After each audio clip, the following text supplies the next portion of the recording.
Does anybody remember the lady? She's like a 50-year-old lady that openly threatened the life of President Trump. And, you can. There's such a double standard when it comes to how they handle things. And the irony behind what goes on at DC is it ironic or is it strategic? So the lady was from New York and she goes and she's like, "Yeah,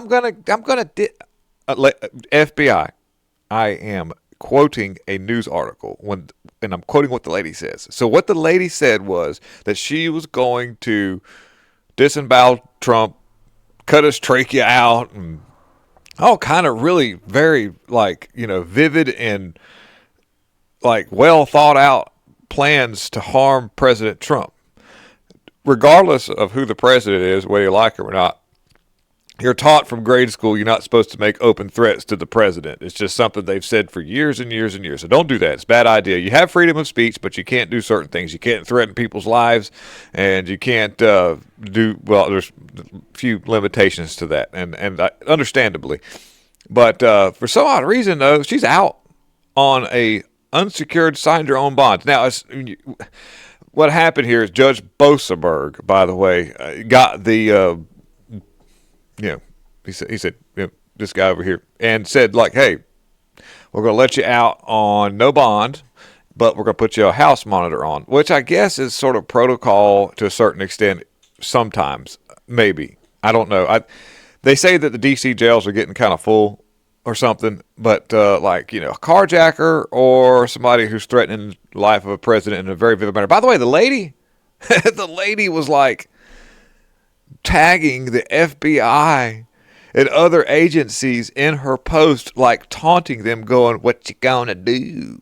Like, saying, "I need, giving me any type of instance where I have the ability or have the chance to do this, it will happen."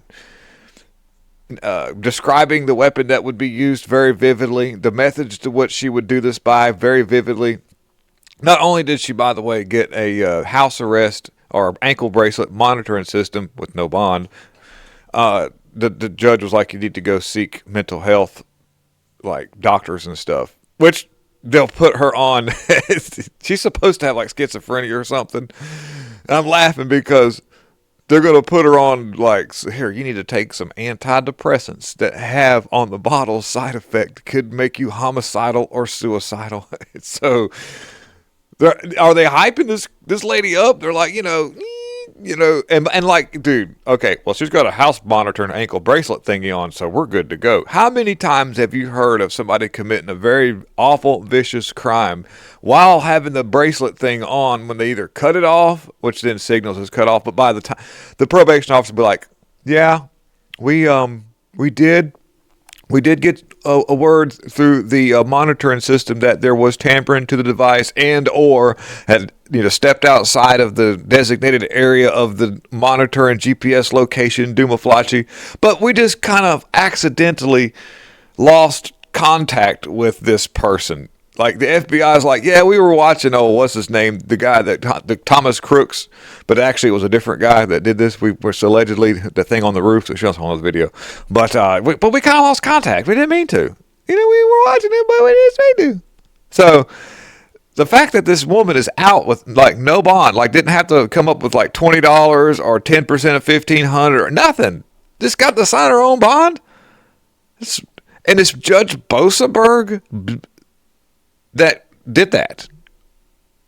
Now, like I said, it wouldn't be so suspicious if it was some random judge. When I say that, I mean like some dude we never heard of before. But how many judges are in D.C.?